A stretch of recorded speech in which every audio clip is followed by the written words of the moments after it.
I welcome you all for the lecture on the subject Electrical Machines 2. In this lecture, we are going to learn here some topics from Unit 2, that is synchronous motor. Synchronous motor is one type of three-phase AC motor which operate at a constant speed from no load to full load. By changing the DC field excitation, power factor of this motor can be varied, and hence this motor is used to improve the power factor.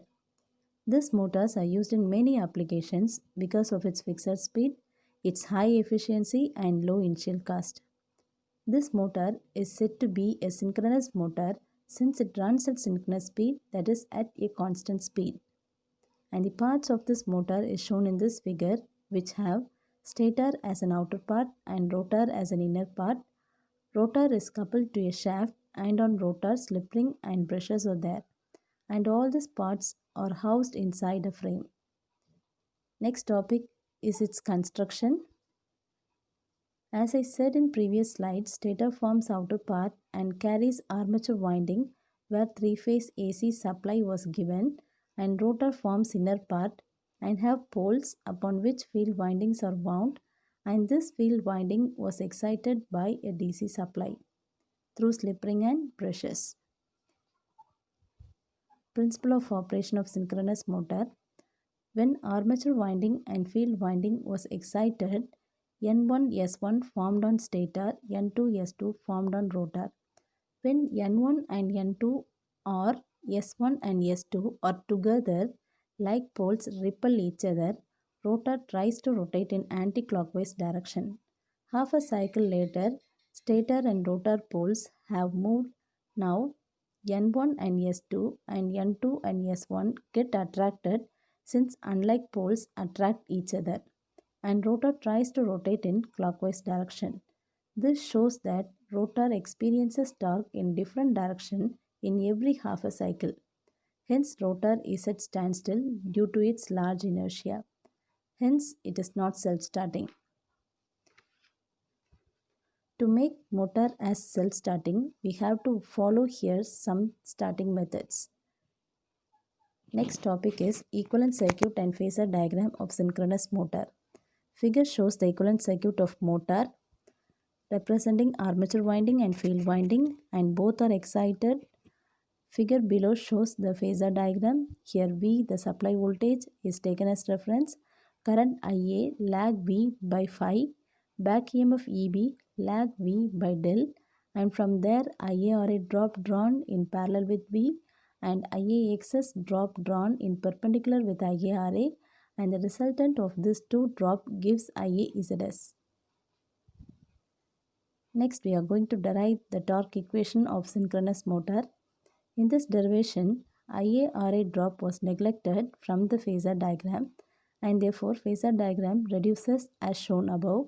From phasor diagram, obtain AB, which is equal to IAXS cos phi, and AB equal to EB sin del.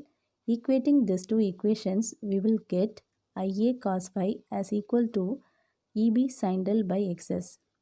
We know that P is equal to VIA cos phi. Substitute for IA cos phi, EB sin del by XS, and therefore Pn equal to VEB sin del by XS. For a three-phase system, Pn is equal to 3 times of VEB sin del by XS.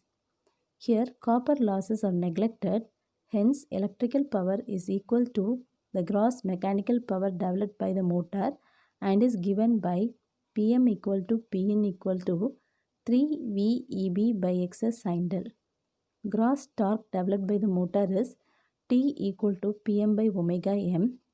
Here substitute for Pm in torque equation, and therefore T equal to 3 EBV by omega m XS sin del.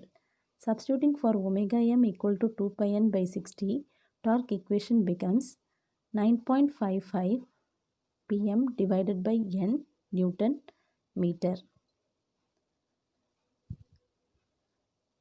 Next topic is power flow in synchronous motor.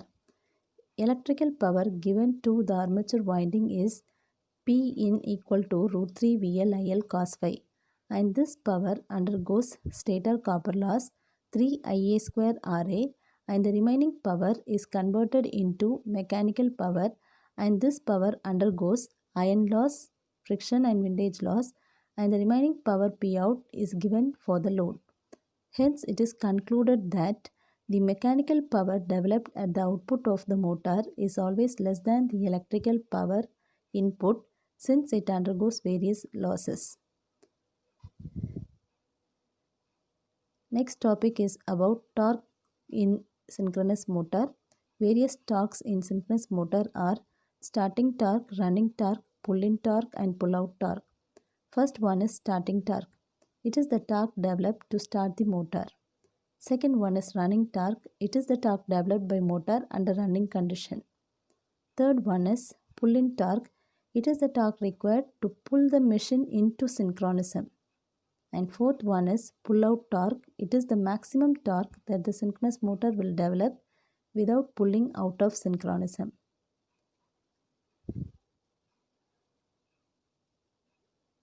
Next topic is starting methods of synchronous motor. As I said earlier, synchronous motor is not self-starting and it can be started by connecting a DC motor to the rotor shaft or by connecting an AC motor to the rotor shaft or by using damper grids in rotor poles. It is shown in this figure. Damper grid is nothing but a short-circuited copper bar embedded in the faces of field poles. Here magnetic locking occurs between stator and rotor poles, hence the motor runs at synchronous speed. Next topic is two reactance concept of salient pole synchronous motor.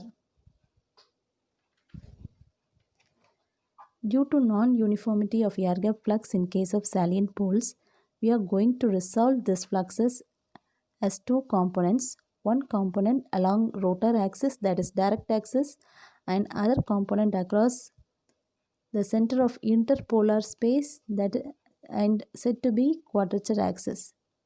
Synchronous reactance for direct axis is XD is equal to XAD plus XL.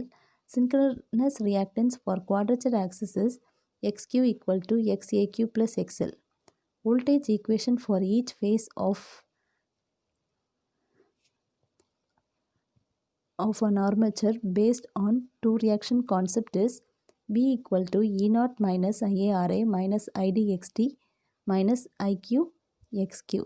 Here the drop is across the armature resistance, across the direct axis component as well as across the quadrature axis component. Next topic is about V curve and inverted V curve. V curve is a graph drawn between armature current and field current. Inverted V curve is a graph drawn between power factor and field current. When a motor is underexcited, it is said to be operating in lagging power factor condition, and when a motor is overexcited, it is said to be operating in leading power factor condition. And these curves are named as V and inverted V curve because of its shape. And this is the experimental setup used to obtain V curves. Here, three-phase supply is given to stator. 2 wattmeter method is used to measure the input power. Ammeter reading gives line current, where voltmeter reading gives line voltage. A rheostat is used in the field circuit to adjust the excitation to operate the motor under variable excitation. Next topic is about the effect of varying excitation on armature current and power factor. Here, excitation is nothing but giving field current for the field winding. When the excitation is 100%, that is when EB equal to V, current lag voltage by an angle phi and magnitude of EB is shown in figure. When EB is less than 100%, that is when EB is less than V, which have the same phasor but for excitation above 100%, that is when EB is greater than V, IA leads and back EMF EB increases and resultant ER also increases. Next topic is about current locus for constant power lines. Here, for a particular value of V, Ia cos phi is constant, hence this constant line is the current locus for constant power lines. Next topic is current locus for constant power developed. From this figure of current locus, it is inferred that when power developed in synchronous motor increases, radius AB goes on decreasing. Hence, for the development of maximum power, radius of circle must be 0. Next one is current locus for constant excitation. Here two triangles were drawn with sides as VIAZS and EF and V by ZS, IA and EF by ZS. If excitation remains constant, IA have two values. One value gives stable operation and another value gives unstable operating condition. Here, maximum value for angle del for stable operation is phi, and synchronous motor becomes unstable and it may not be able to rotate along with rotating field of del if del goes beyond phi. Next topic is about hunting.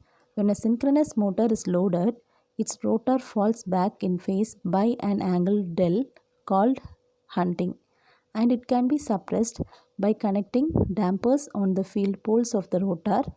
The oscillatory motion of rotor sets up eddy current in dampers which flow in such a way as to suppress the oscillation.